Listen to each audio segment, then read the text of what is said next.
What's up, everybody? It's Jeremy Minnick with the Game Changing Roofer Podcast, a show created to share the stories of roofers who are changing the game in the roofing industry. This show is meant to help roofers build better businesses and better lives. My guest today is a strategic advisor, consultant, coach, and author of the contractor-acclaimed book, Win the Claim Game by Leveling the Playingfield. He is also a top-rated speaker for topics aimed at insurance restoration contractors and PAs dealing with claims adjusters. Over the last few years, he's spoken at numerous places, including SVG's Win the Storm Conference, Roofing Insights Roofing Process Conference, and Storm Restoration's Contractor Summit. Here on the show today to share his knowledge on the insurance restoration process and his perspective on how the roofing community needs to build and grow is Steve Patrick of Level the Playingfield. Welcome to the show, Steve. Hey, guys. How you doing? Guys and gals, I don't mean to be sexist. How's everybody? Good. Well, it's fantastic to have you here on the show, and I'm really excited to obviously have you as a guest because obviously you've spoken at so many events. 2, you've got a ton of experience in the industry, and 3, one of the things that I think is most kind of attractive about your model, Steve, is how willing you are to share. You really do lead with quality information at basically every step of the way. And so without further ado, as we kind of kick things off, we'd love for you to talk a little bit about, how did you get to where you are today with Level the Playingfield and the companies that you have now? Where did you come from? Where did it all start? When I was about 20, a friend of mine that I was in high school with became an EMT and joined a fire department. And I said, I want to join the fire department because I get to drive fast. How's that for being candid and transparent with you? I'm a car guy and I love to drive fast. So I thought, hey, I can drive those fire trucks fast and I really enjoy that. And so I became an EMT, then I became a paramedic. I went to work for Austin EMS and I did that for 5 years. What a tremendous, I was really shy and insecure. Not that I'm all that secure now, but when I was 20 years old, I was really shy and insecure. And you can't be shy and insecure as a paramedic because people's lives are in your hands. And so you had to be bold and take charge of the scene and that sort of thing. So it was a very good opportunity for me to grow into manhood and be self-confident. And so it was such an awesome thing. So I was in the fire department first, and then I was a paramedic, and then I became a cop. I was a police officer for a couple of years, and I really enjoyed that. And then I decided I wanted to be rich. And I wasn't going to get rich in public service, obviously. And so I did a little research, and I was reading some books and everything like that. And I determined that probably the best opportunity that I would have to build wealth would be to go in sales, because the top salesmen in America make really good money. The top 1% of all income earners make about $500,000 a year. The top 3% of sales professionals make over $1 million a year. So I said, okay, that's what I'm going to do. I'm going to learn sales. And so my very first book I ever read was the best book ever written. And that's saying something because there's a lot of good books written on sales. Zig Ziglar's Secrets of Closing the Sale. What a phenomenal book. Highly recommend it to everyone if you haven't read it. And then so I read a whole bunch of other books, and I was working for a few sales companies. I did multi-level marketing. Actually, I had in NSA water filters. I had 3 offices. I had one in Austin, San Antonio, and Houston, and in multi-level marketing. And back then, that was 1986. I was making around $5,000 a month. $5,000 a month in 1986. That was like the draw. If you could make $5,000 a month, it's like you've made it. And so that's how I got started in sales. And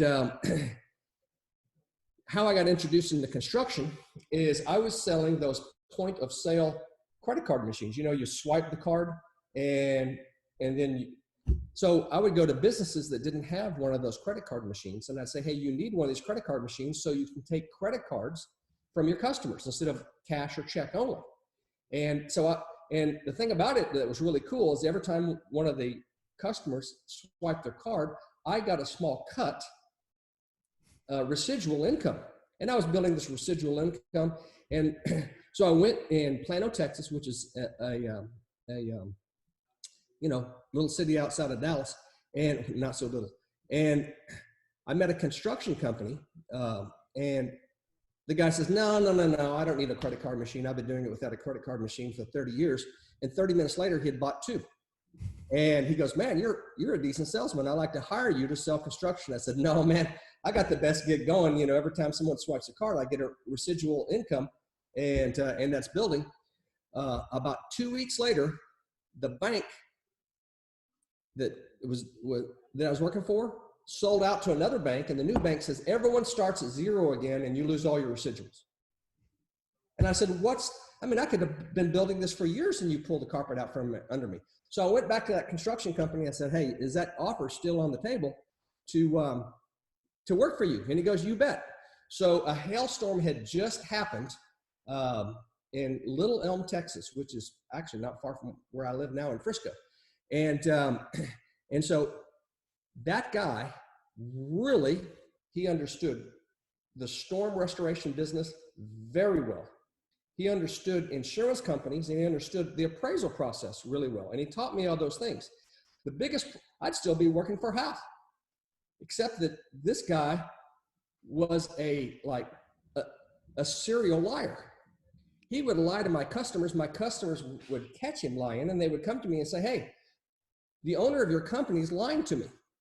And so at some point I got fed up with it, and I said, that's it. So I started my own company because I got tired of him lying to my customers.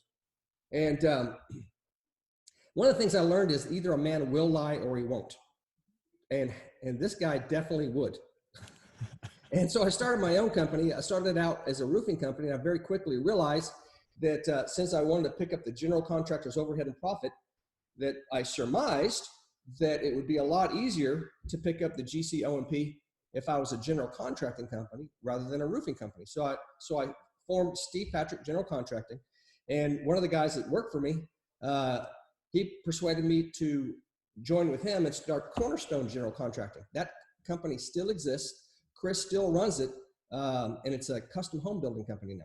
I mean, he builds like multi-million-dollar custom homes, just crazy nice houses.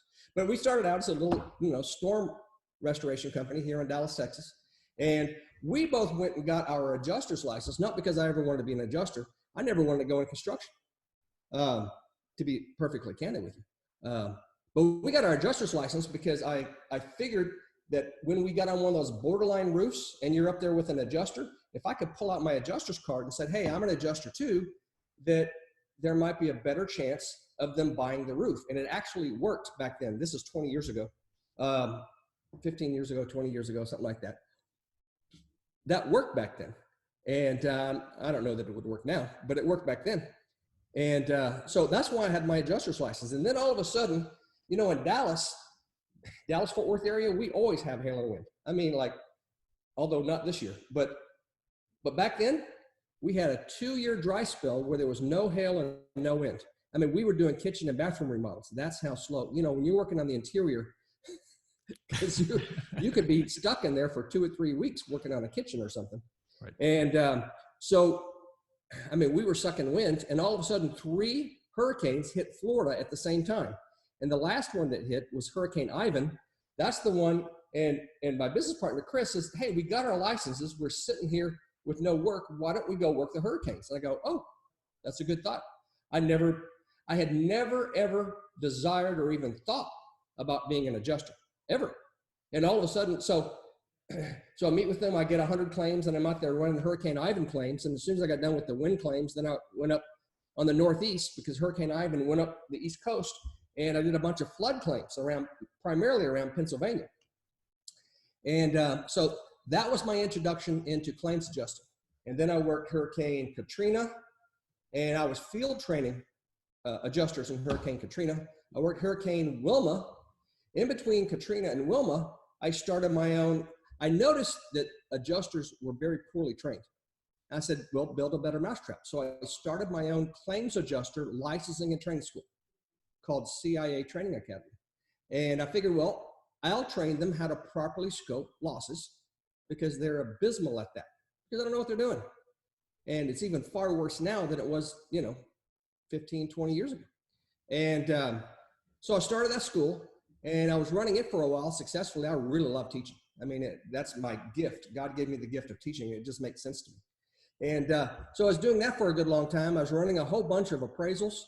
And then a company in Arlington, which is a suburb of Dallas, right smack in between Dallas and Fort Worth, next to Six Flags, called me up. Their name is Vail Training Solutions.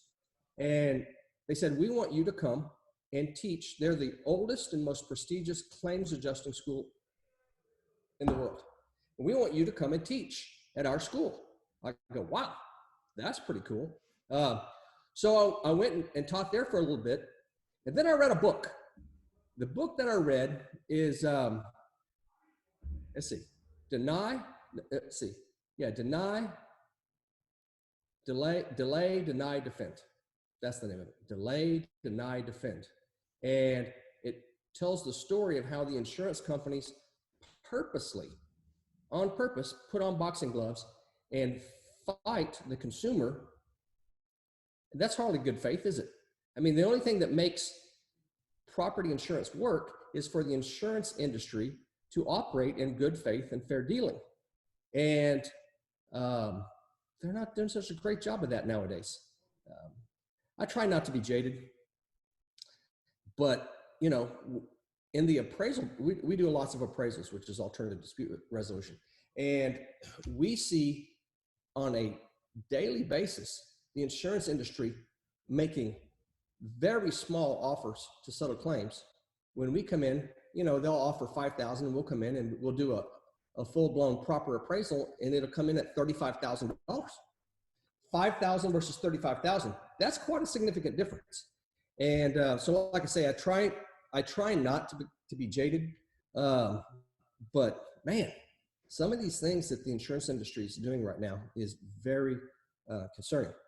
And so when I read that book, I realized, because I was trying to be a change agent in the insurance industry.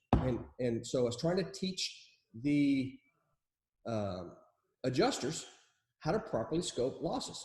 And then it occurred to me that a lot of these insurance companies don't want them to be thorough and accurate and account for all the damage. They want them to do what they're told. And those are two very different things. It occurred to me that I'm wasting my time trying to be a change agent. So that's when I decided, fine, I'll go back to my roots and I'm going to train contractors how to deal with jerks, how to deal with unreasonable, not the reasonable claims adjusters. There's lots of reasonable claims adjusters out there. There's no need for me to teach contractors and PAs how to deal with those people. I'm talking about the unreasonable and even the occasional unscrupulous claims adjuster or claims department. I teach contractors, PAs, and plaintiff attorneys how to deal with those guys. And that's what I do now. And so I go around the nation. Last year, I spoke to over 10,000 contractors. It'll probably be less this year. I don't know, maybe more. Being virtual, I don't know if I'm going to talk to more or less. We did a webinar last week, a 2-day webinar. So maybe I'll talk to more adjusters this year, being virtual, being online, or maybe I'll talk to less. I'm not sure. But anyway, I love doing what I do, coaching contractors to get their consumers a fair shake on their insurance claims. And that's pretty much my story. So I'm going to stick to it. That's great. That's great. Great introduction. And obviously, you've done so many things. You've worn so many hats. It gives you an incredible perspective along the way, having kind of seen the insurance from so many different sides, having also in training and teaching. I'm sure that, when you train and teach, it's this incredible thing happens where, when you have to put together those materials, when you have to prep in that way, you really have to ask yourself, as you have to become a student, right? To make sure that what you're about to teach, what you're about to train on, all of course makes sense, right? And so it adds this incredible perspective that you might not always otherwise get if you're just kind of running through the motions every single day. But one thing that stuck out to me that I wanted to ask you about is you mentioned, that it might be worse now in claims adjusting than it was 15 years ago. And I'm curious, why is that? Why is that the case, that claims adjusting has actually become harder or maybe gotten more difficult in this day than it was, 10, 20 years ago? So what was talked about in that book, Delay, Deny, Defend, is that if the insurance industry makes the claimant, the insured, fight for their claims proceeds. If they show up with boxing gloves on, the adjuster, and they make the insured fight for their claims proceeds, a lot of consumers won't. So that means that they save a tremendous amount of money in paying out claims proceeds. That's pure profit for them. So all of a sudden they went from a reasonable profit to this gargantuous profit. I mean, even during the year that Katrina hit, that was the most devastating hurricane to ever hit America. It maybe Andrew was worse, depending on, inflation and the amount of time that passed in between the two storms. But anyway, it was one of the worst, if not the worst storms. And they made a profit that year. The insurance industry made a profit the year that Katrina hit, and they were paying out money like crazy for claims. And so they are awash in cash. And so now what happens is the first insurance company that took McKinsey's recommendation about putting on boxing gloves, it's an insurance company that starts with the letter A, and everyone knows them. They put the boxing gloves on those good hands, and they're the most difficult one to deal with. So they were making so much extra profit because the money that they should be paying out in claims proceeds are now extra profit, that they have a lot more money to advertise and to grow their market share. So all the other insurance companies are watching this company run tons of ads, far more than anyone else in the industry, because they have a lot more money to run the ads. They're picking up all this additional market share, and all these other insurance companies didn't want to lose the market share. So they were left with very little alternative but to copy them. And they put on the boxing gloves, and now they have a bunch of extra money to pay for a bunch of advertisements, the She Shed commercials, and, We've Seen a Thing or Two, and all these commercials that everybody knows exactly who I'm talking about because it's in your face all the time. Where do they get the money to advertise so much, more than anyone? What industry advertises more than the insurance industry? They're awash in cash. That's because the money that should be paid out in claims proceeds a bunch of it is being kept back, and now they use it for marketing to gain market share. And that's pretty much the state of the industry right now. So what I see is things getting worse and worse. Gotcha. I wish that I was wrong. I wish that I was bald face, absolutely 180 degrees out wrong. I wish that were the case, but that's not what I see. So I think that leads to maybe the next kind of key point to highlight, which is, so what is it that roofers and insurance restoration contractors need to do today? One, to hold the insurance companies accountable, and two, it would seem maybe to better understand the process of how to hold them accountable, how to get what's fairly owed, et cetera. So what's kind of wrong? What are the problems in the current economy today, in the landscape today, in terms of insurance restoration, the process, in terms of training? What are those gaps and what needs to be fixed? The biggest problem is that contractors think that they need to put on boxing gloves and show up for a fight. So, the old saying, which attracts more flies, vinegar or honey? Right? And so what I'm teaching now is, rather than showing up, so think about it. Who wins a fight? Who wins an argument? No one wins an argument. You don't. That doesn't mean that you don't make an argument. It means that if you are argumentative, that everyone loses. So why don't you rather master the art of persuasion, which is what I've been studying intently for the last couple of years. I've got like over 50 books on the art of persuasion. Art of persuasion is everything, and leveraging influence. So rather than showing up with your boxing gloves on, ready to go a round or two, why don't you rather have the adjuster like you and trust you and want to say yes to your position on a given loss? Why don't you rather learn what Chris Voss teaches in his negotiation book, Never Split the Difference, and you can turn the tables so that the adjuster believes that your idea is their idea. And if they believe it's their idea, no one can talk them out of it. How about you do that? What are the chances of you being able to get a fair and equitable, what I call a righteous outcome, what's right for your client, if you're able to use the art of persuasion and you leverage influence?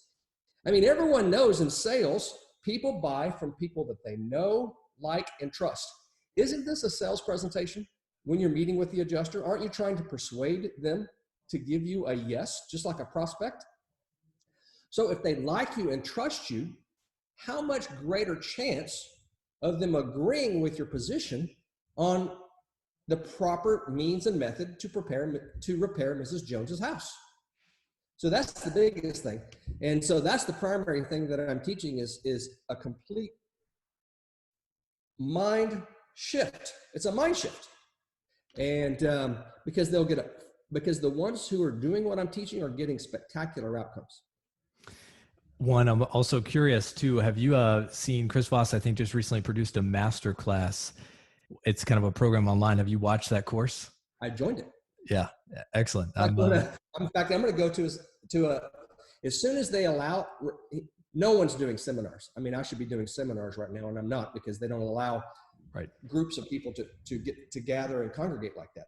Right. As soon as we're doing seminars again, I can't wait I'm going to book myself to go to his next one. I'm an ardent, I've read lots of negotiation books. I've read all of Jim Camp's books, which Chris even references in his book, Jim's books.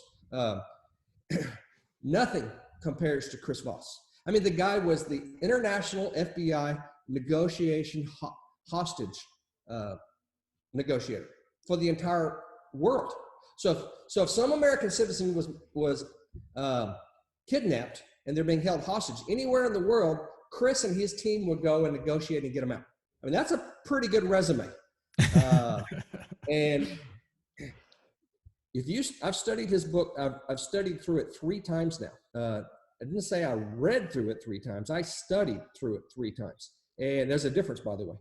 And phenomenal. I mean, the best stuff out there. If people will learn that and learn how to implement his stuff, they will see a huge jump in getting yeses from claims adjusters. And I think that, one thing that makes me think of is that I've heard about kind of persuasion and argument. And I think I love how you say, this is not about being argumentative. It's about establishing a good, reasonable, solid, founded, righteous argument. Presenting the facts, presenting the case. Yeah. So one question I have for you, and then we'll unpack and kind of highlight maybe some of the best ways, tactics, strategies about how to present an argument. But one thing I've often heard is that if you want to present a good argument, you lead with, in the case of the insurance adjuster, you lead with their strongest argument. You lead with the argument they're going to present first. That's their strongest. And if you can present to that and basically speak to that argument and provide a compelling case, of course, as to why, your argument is more reasonable, more founded, then their kind of best foot forward, if you will. Well, obviously, that's going to really help you out. And so have you seen that, what are some examples in which you've seen, what are those main best arguments that insurance adjusters typically lead with? And then what do you recommend in terms of advice, strategy, tactics as to how to present an argument and build rapport with insurance adjusters? So Abraham Lincoln used to do that. When he would go into a court of law before he became, a legislator and then president, he would do that. He would make his opposition's argument before the jury, and he would make it, and then he would disassemble it. And so really, I suppose he learned that from Socrates and the Socratic method. The Socratic method is to question skillfully and listen carefully. So it's one of the foundational things that I teach. It's the second most powerful form of persuasion is skillfully questioning. The problem is that we're so busy making statements. Statements can be refuted. How do you refute a question? Another thing about questioning, the person that's asking the questions is the person that's in control of the conversation. And this isn't like cutting edge technology or nothing. I read in the Bible, someone would ask Jesus a question, and then he would go back and he would ask them a question back. I mean, this is 2,000-year-old stuff. Socrates was before Jesus. And so the Socratic method has been around for like, what, 2,500, 3,000 years? I'm not 100% positive when Socrates lived, but it was before Jesus. And so this is not new stuff. Problem is that people in our industry, most of them aren't very well trained in sales. Their number one pitch is free roof, free roof. Anyone want a free roof? You could put someone at the mall in a kiosk to give away roofs and pay them $20 an hour, $15 an hour. You don't need to hire a salesman to give away free roofs. That's not selling, is it? It's absurd. That is not selling. And so the people in our industry actually need to learn how to sell. And there's a whole bunch of really good guys out there that have phenomenal sales training programs in our industry to teach the guys how to do that. And a whole bunch of choices, really good guys that know their stuff. There's that. And anyway, yep. Yeah, excellent. The last thing, just kind of before moving on, I would love to just get, what are sort of Steve's best tips for presenting an argument when you're meeting there with the insurance adjuster? What's kind of always running through your head? So you've talked a lot about kind of the mindset, which is to be someone who asks sharp questions, to maybe be someone who, in some cases, asks and listens more than he talks. So that's kind of the mindset with which to approach that meeting. But in terms of maybe some of the angles on which to approach the meeting, like tips, tactics for scripts, for how to present to the insurance adjuster, ideas for how to build rapport, what are some of the ones that you kind of keep in your tool bag? Well, Chris Voss mentions this in his book, Never Split the Difference. And I learned it actually from Zig Ziglar, is that in a sales presentation that you should talk 20% of the time, and the other person, your prospect or the adjuster, should be talking 80% of the time. So you should be asking questions, and then they're answering the questions. So if you're 20% of the time and they're 80% of the time, same thing with prospects. If you have a prospective client, you should. The reason why you ask questions is the whole deal is to get to the root of the issue. Like if you're looking at the leaves and you're whacking the leaves with a machete, you're not getting to the root of the issue. The purpose of asking questions is to get down to their root reason. What is the root reason for your position? If I'm right and you're wrong, by the way, being right isn't important. When I was a young man, it was very important because I had a poor self-image. It was very important for me to be right all the time because of my self-image. And I've learned as I've grown older that it's more important to produce life in a relationship and in a meeting than it is to be right.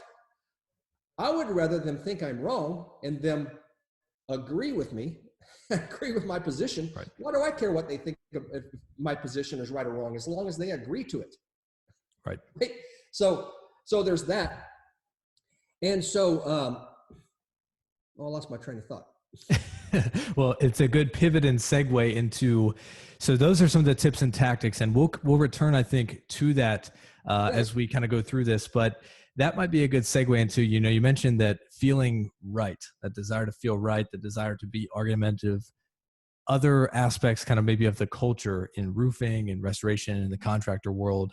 One of the things that we've talked about before, Steve, is, and you've mentioned to me, is that in terms of the culture, roofers, contractors might not have the best sort of image. And number two, one of the things we talked about is that they better be above reproach and they better stop telling little white lies. Kind of unpack, what does that mean?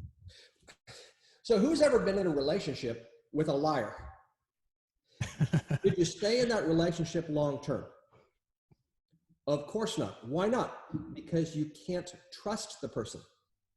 All right? So if you have a prospective client or you have an adjuster, if they don't trust you, then what do you have? You know what? I come up with this saying the other day, and I don't know if anyone has ever said it before, probably, but I'm not aware of it. But I come up with this saying, and it is that trust may not be everything, but without it, you have nothing. And if the other person can't trust you because you're a liar, then you have nothing. Whether the problem with our industry is we have a lot of liars, cheats, and thieves. I mean, that's a self-evident truth. I mean, when I came into this industry like 20 years ago, that actually excited me, because my thought was, if I'm in a dark room, and even if I have a dim light in a dark room, people will notice that the light, even if it's dim, they'll notice the light and they'll be attracted to the light, right? And so that was my thought process, is that I would be a shining light in a dark industry. Anyway, that was my thought at the time. And we do have a lot of liars, cheats, and thieves. In fact, I teach this little 2-minute thing, how to gain affinity with the adjuster in 2 minutes. And when I say affinity, I mean that the adjuster likes you and they trust you in 2 minutes. Now, nothing works 100% of the time, but I'm going to give this to you real quick. So again, the premise is that we have liars, cheats, and thieves in our industry. So this is what I would tell the adjuster. Say, you know what, Tim, as an adjuster, after the rapport building and all that sort of thing, I'll bet that you are sick and tired of having to deal with contractors who are liars, cheats, and thieves. And then I shut up, and he goes, really?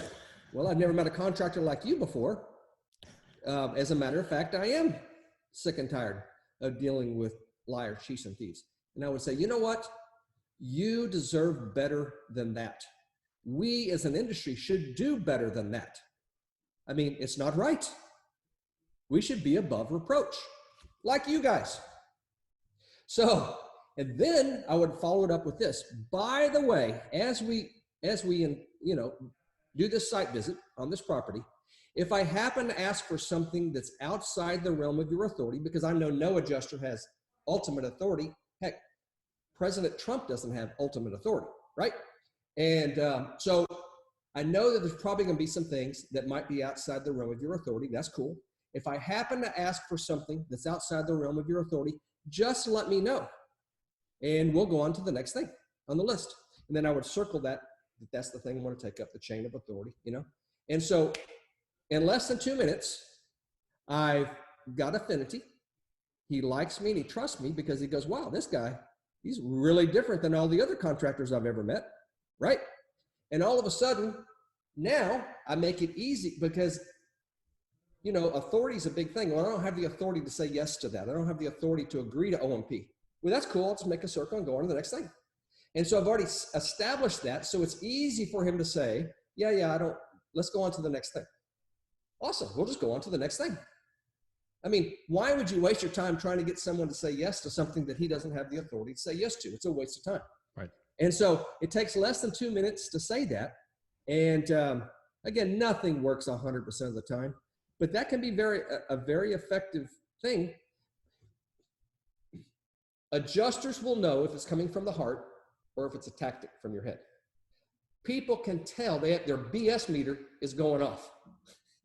So you have to actually believe what you're saying is true, and that people can tell if you're speaking from the heart or you're BSing them.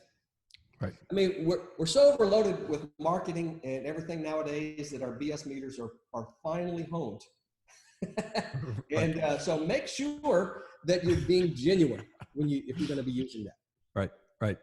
Yeah. Well said. And it's, one of the things that you've, throughout the last several minutes kind of talked about and touched on is how important it is, like rhetorically, is it more important that you build the relationship and the rapport, or that you make the best argument?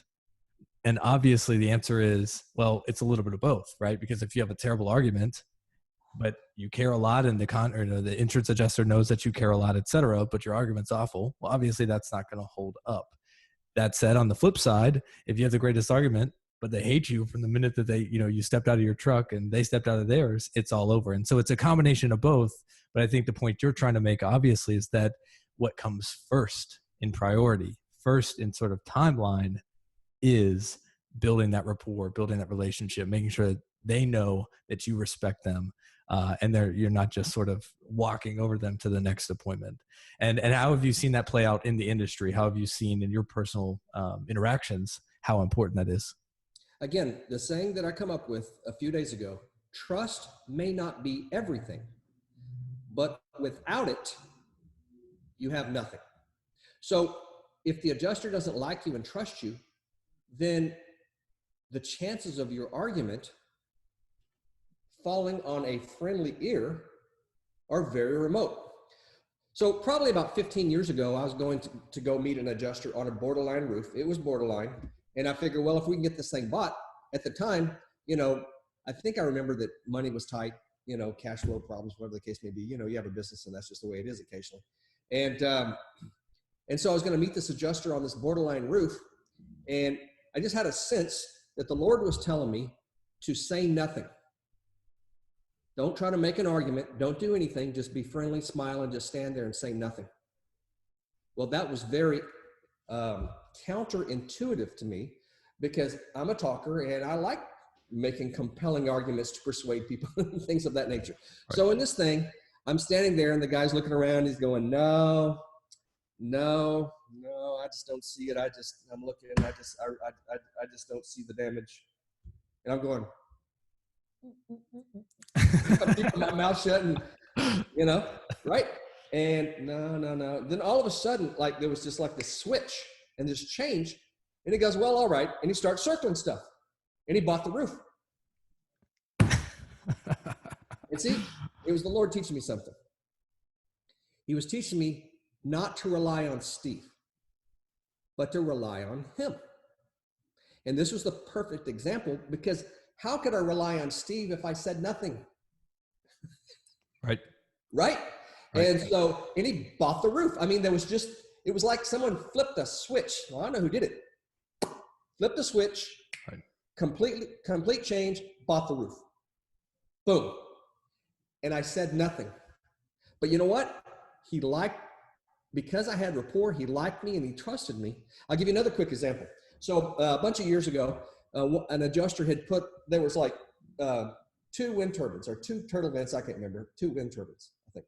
And he accidentally put 22 turbines on his estimate. Like he hit the 2 on his keyboard twice accidentally, right? And somehow it got past the file examiner. And I called him up. I mean, I could have said nothing, because the extra 20 turbines made up for the shortfall, of the things that he had left off of his estimate. But rather than doing that, I called him up and I said, did you mean to put 22 turbine vents on this house? Because they don't have 22 turbine vents on it. He goes, oh man, thank you very much for bringing that up. I can't believe that got past the file examiner. Thank you very much for bringing that up. I'll make that change. I really appreciate you calling me up and saying that. Every single time I met that adjuster going forward, I probably did another 6, 8, 10 adjustments with him or something like that over time. Every single time I met him, he always went out of his way to give me every single thing he possibly could. You know why? Because he liked me and he trusted me, because I was honest and I wasn't trying to pull some nonsense off with the guy, and he knew it. He knew it. And I'll bet you that he treated me way different than all the other guys out there, because he sees them as liars, cheats, and thieves. So how do you want to be perceived? As a liar, cheat, and a thief? Well, that's simple.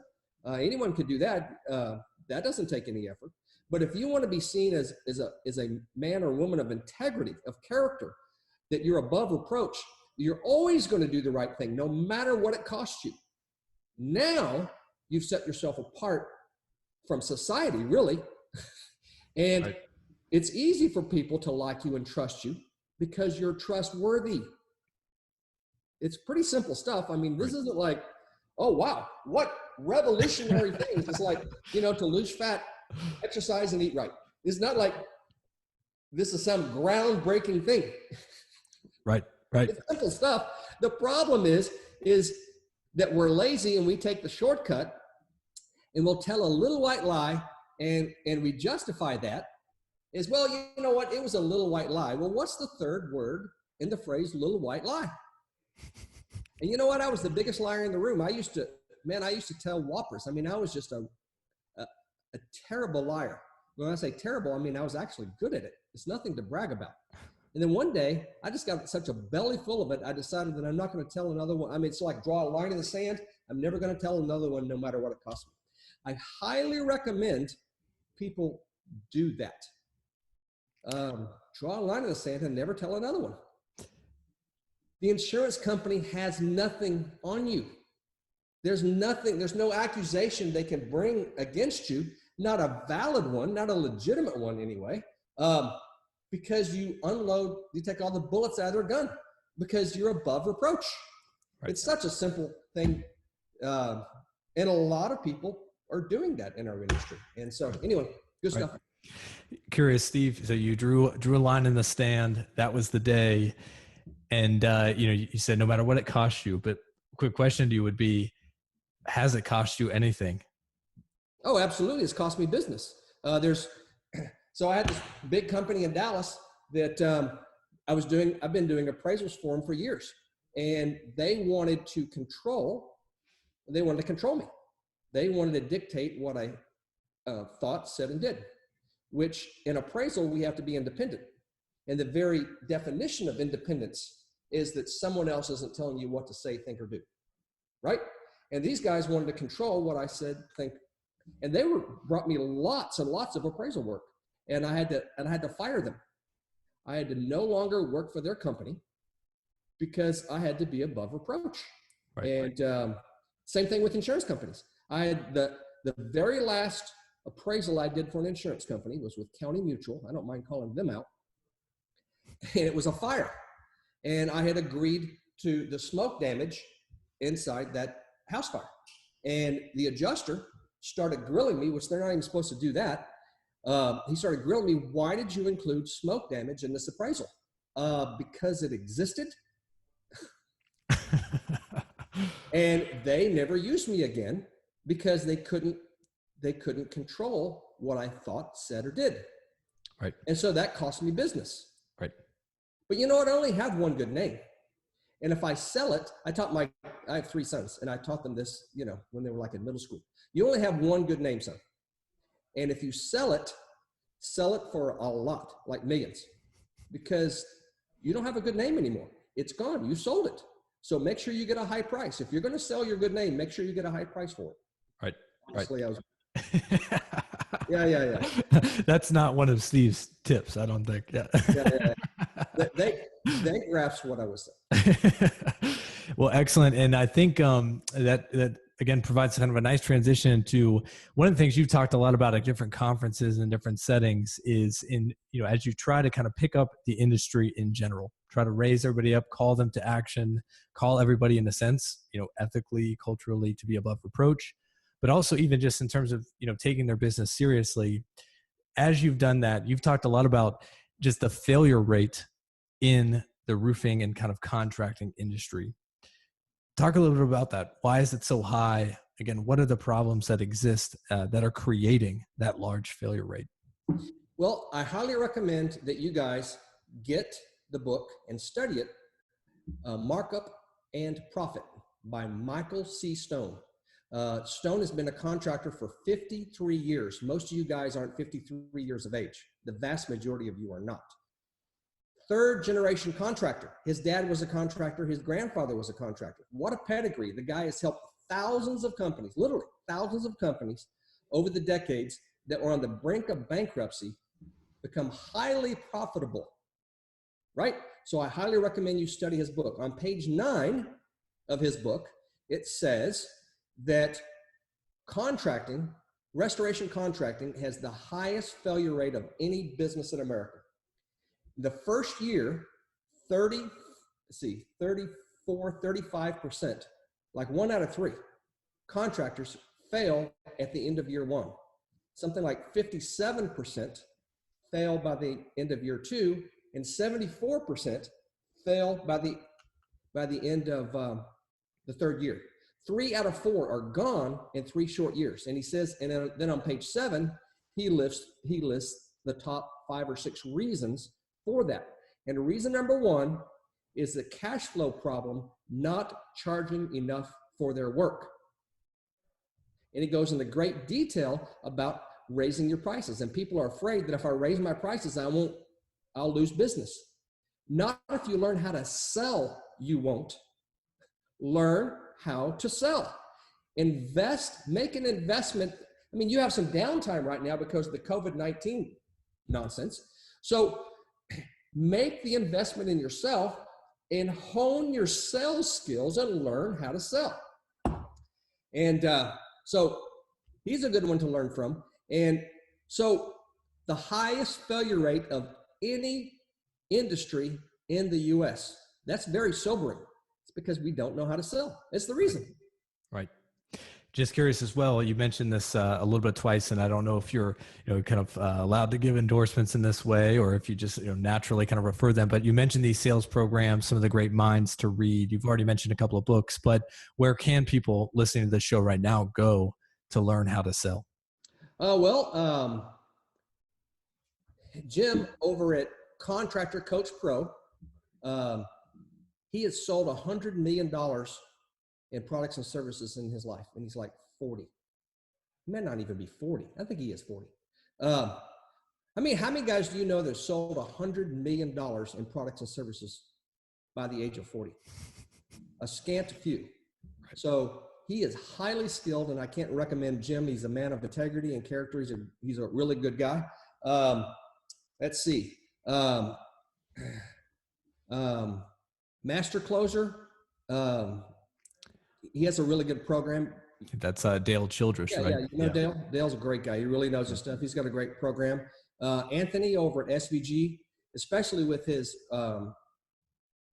goggles and everything, man, if you haven't tried those, tell you what, the onboarding of a brand new salesman with those goggles, it's a phenomenal cutting edge thing. And he has a very large library that he teaches from.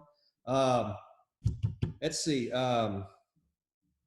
Lee down in Florida, Lee Haight, he has a really good online coaching. There's a whole bunch of really good ones out there, right. that teach good stuff. Right. And, those are the ones that just pop in my head. I'll probably forgot somebody that's a friend of mine that's really good. I didn't mean to forget anybody. It's just, and we'll link them up in the show notes. So if any more come to mind, there you go. Provide that introduction. But again, I think it's a nice pivot to kind of maybe reaching the final stretch here in terms of talking about, again, obviously insurance, the process, the restoration, how to improve the contractor industry in general. One of the things that you've talked about a little bit is that insurance restoration contractors need to plan to do retail roofing along with several other kinds of services. Unpack that. What do you mean by that, and why is that the case? As a storm restoration contractor, you are crazy if you don't create a retail division in your business, you owners. First of all, you may not have any storms for a couple of years and you're sucking wind. But if you have a retail division that keeps on selling retail roofs during that dry period, you stay in business. Number two reason why you should do that is because the property insurance industry is hell-bent on eliminating storm restoration contractors. In fact, if they could do the work, they would. So what they're going to do is they're going to be, they're very transparent about this. They've been very vocal about this.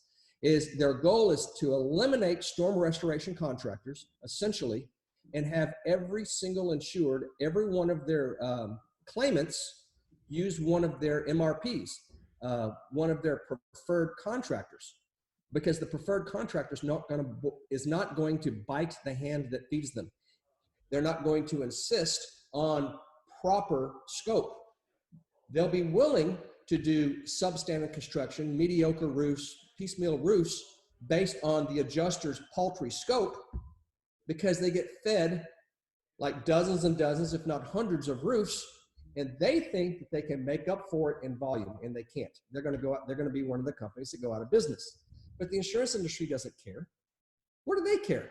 They don't have a vested interest in contractors. They have a vested interest in themselves and making a huge profit for their shareholders. Right. Well, that's the way businesses run in America, to make a profit. So number one thing is you are foolish if you don't open up a retail roofing division. Number two, the insurance industry is coming down hard on the roofing side but they're not doing that on the fire and water restoration side.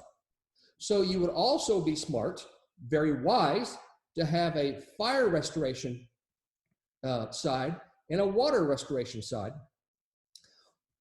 You, the owner, don't have to run that. What you do is you build up the business and you find someone who's a leader and you put them in charge of that. I've got 6 different businesses, so I have 6 different streams of income. And I have a person that's dedicated to running each one of those companies because I don't have the time to run 6 different companies. It would drive me crazy, right? So picture it this way. Imagine if you were sitting on a stool with one leg. You spend all your time trying to balance. If someone kicks that leg out from under you, smash on the ground because you lost that source of income. What if you were sitting on a stool with 6 legs or 8 legs or 10 legs and you had 6, 8, 10 streams of income and you're a smart owner and you take people that work for you and you teach them to be a leader and you rise them up into that position so that they run the company the way that you would have them run it. And now all of a sudden, if someone comes along and kicks out a couple legs of the stool, you're still stable. I mean, it only makes sense to me. That's what I'm doing. And so I think that contractors that are working in the insurance contracting industry are crazy if they don't do that, because I'm here to tell you, the insurance companies have been very candid about the fact that they want to eliminate storm restoration contractors and rule that industry. So you would do well to listen to them. They mean it. Excellent point. And I mean, that's obviously an incredible insight and sort of flashlight into, I think, the future. You know, where is this industry heading? If anything is sort of providing the writing on the wall, it's the insurance company. They care about one thing and one thing only, and that's profits. That's it. And themselves. And so this By the way, that's the P word, profit, should be your number one priority, both as the owner and as the salesman working for the owner. Because if you don't make a profit, so let's say that your employees are your most important thing. If you don't make a profit, you're out of business and your employees have to go find another place to work. If your customers are your number one priority over profit, if you're out of business, your customers can't hire you to do the work because you're out of business because you didn't make a profit. Remember what Stone said, the number one reason for business failure in our industry is a failure to charge enough for your work. So there you go. If you want to be a statistic, just do what everyone else is doing. But if you want to be on the cutting edge in our industry, then you do well to read Stone's book and do what he teaches and watch your profits, legitimate profits, watch those profits soar. Steve, you're obviously somebody who cares a ton about continuous education for yourself. You know, sort of a self-learner, constantly, you know, pushing yourself in terms of probably podcasts, conferences, webinars, books, conversation, etc. You mentioned a couple of them on the show today, but what are a couple, maybe a handful of the best books, the best podcasts, the best resources that you've encountered that have helped you in particular grow, whether that be kind of in mindset or strategy or more practically as regards insurance restoration? But what are some of your favorite resources that you constantly kind of refer back to? So Dale Carnegie's book, How to Win Friends and Influence People, has been on the bestsellers list for 80 years. How many books can say that? So I highly recommend that you not read this book. I highly recommend that you study and implement this book. The problem is if you read it, you don't implement the steps. So like there's probably 20 chapters in it or something like that. You read a chapter, and you read it again, you study that one chapter, and you take the time to implement what you've learned in that chapter for the whole week. That way, the principle that you're learning that week becomes a part of who you are, and it's just an innate part of you. So you automatically do that, and then you read the next week, you read the second chapter. And you study that chapter all week long. You execute on that chapter and you implement it, and that becomes a part of who you are, as opposed, and you do that through the entire book, as opposed to reading it. Okay, well, I've read that book, and you set it aside, and then you never actually do those things because you haven't practiced them. Every professional athlete practices. Whether it's Tiger Woods or whoever the best tennis player is, the best in every single sport, they practice 8 to 10 hours a day. The average millionaire reads 50 books a year. How many did you read last year? I bought over 50 books on the art of persuasion because I want to write a book on the art of persuasion. So I figure it's going to be called Mastering, not having mastered, but Mastering the Art of Persuasion. It's going to be the name of the book. And I figure I would do well to be about mastering the art of persuasion if I'm going to write a book about it. So I've been studying this. I go to every single thing that I can go to. I went to Cardone's boot camp. I paid like $3,000 for that. I mean, I go to every single thing that I can go to, because if I can get a nugget from this person and, you know, a jewel from that person, it all goes into the treasury, which is building the best Steve that I can possibly be. And so I'm making an investment in myself. What better investment is there than making the investment in yourself? Of course, I'm a trainer and a coach and a teacher, so I want you to make an investment into what we're doing. But what better investment is there than to making an investment in yourself? In fact, someone said that. I think it was Benjamin Franklin said something along those lines, that an investment in yourself pays the best dividend or the best interest or something like that. Benjamin Franklin said that. Right. Excellent resources there that you've recommended. And the kind of final point I'll say on that front is there was a quote I've stumbled upon recently from Aristotle, which is basically just paraphrasing that excellence is, I think it says something like, excellence is a virtue and a virtue is a habit. Therefore, basically, this is something done daily.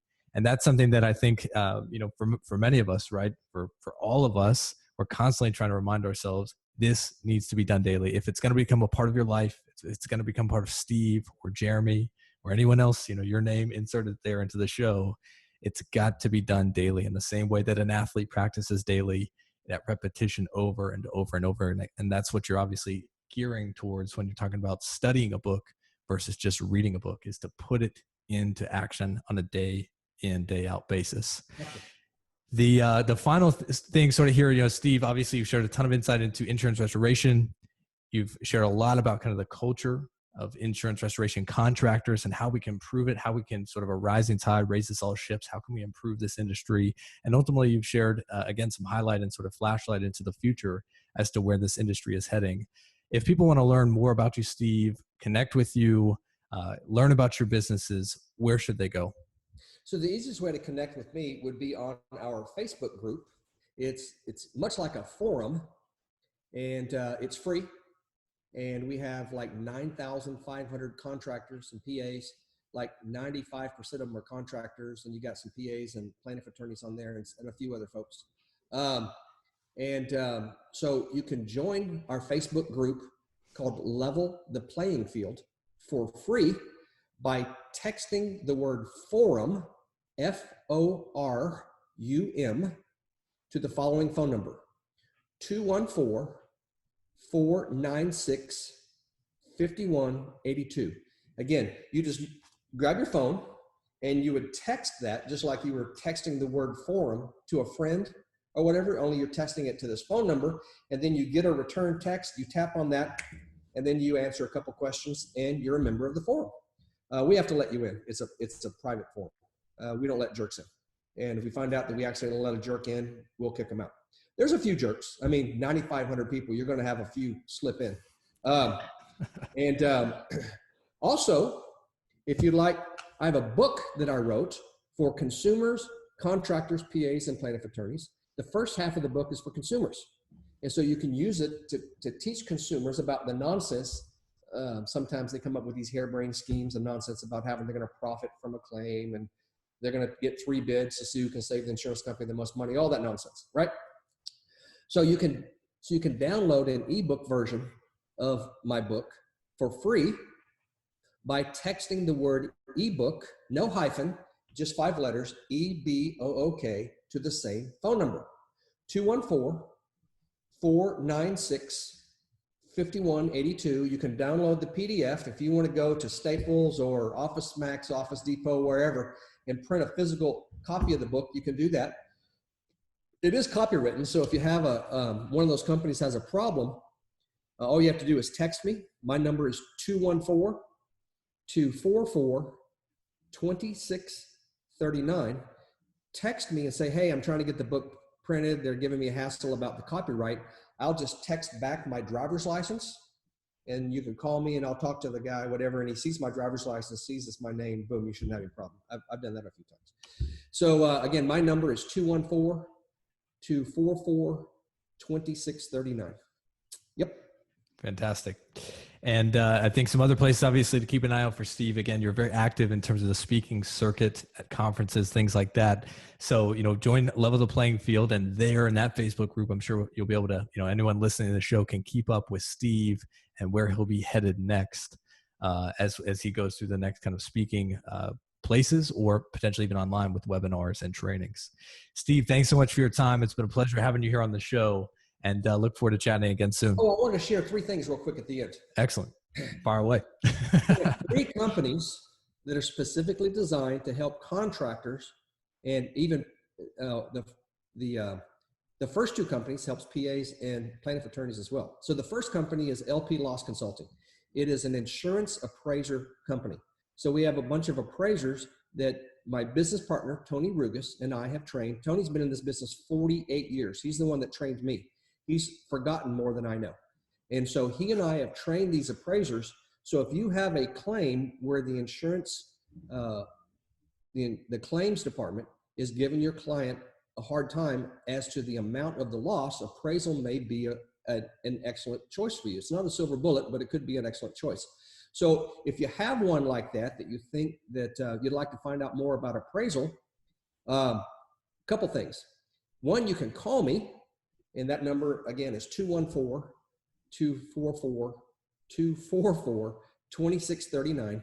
You could actually text the word video, VIDEO, to that same phone number I gave earlier for the book in the forum, 214-496-5182. And you can download a video on what appraisal is, how it works, and I answer probably 95% of the questions that consumers have in that video. It's about 8 minutes long. You have to ignore the pricing at the end of it because those prices are about 3 or 4 years old. I need to update the video and take the prices off. So anyway, we're experts in 3 things. Appraisal is one of them. I've been doing appraisals for 22 years. Tony's been doing them for over 35 years. And so we have some really excellent experience under our belt doing appraisals. Number 2, estimate writing. So we have a company called Estimates Made Easy. So whether you're a contractor or a PA or a plaintiff attorney, if you want hands down the best estimates written in the industry, nothing even comes close, then you can contact my son, Adam. He has 10 years experience as an adjuster, and he writes all the estimates for us. His number is 469-235-3133. Or you can go to estimatesmadeeasy, I think it's .us. Anyway, just call Adam. I should know the website. Steve, you really know the website. I'm pretty sure it's estimatesmadeeasy.us, but I'm not. Well, there's this cool gadget called Google. I think if you type it in, you'll find it. The third company that we have is Contractor Products. So take 5 minutes, go to Contractor Products, DOCS, not DOX, like documents, Contractor Products, and watch the little 5-minute video. Most contractors, your contracts and your paperwork, or most of them are horrible. I know, because I see them in appraisal. You send over your contract with the appraisal paperwork, and I'm looking at this paperwork, and it's horrible. And many of you guys, your contracts are illegal, unenforceable, and void. And there's real consequences for that. The biggest roofing company in Texas is probably going to go bankrupt because their contract was illegal, null, and void. Yikes. Because of one sentence they had, or maybe 2 sentences they had in the contract, and a court decided that the contract was illegal, and they're going to have to pay back every penny for every roof going back 17 years. Every penny for every roof going back 17 years in a class action lawsuit because of 2 sentences, seemingly innocuous sentences that were in their contract. So how do you know that you have something like that in yours? Go to Contractor Products, check out what we have. We created it for you, the contractor, to protect you from this sort of thing happening to you. So anyway, I'll just leave you with that. Well, fantastic. I think that was a great close as well, because that last story, I don't even need these documents, and I'm compelled to go to the website because I don't want that to happen to me. Yep. Well, again, thanks for coming on the show, Steve, and look forward again to connecting soon. All right. See you guys. Great. Have a great day.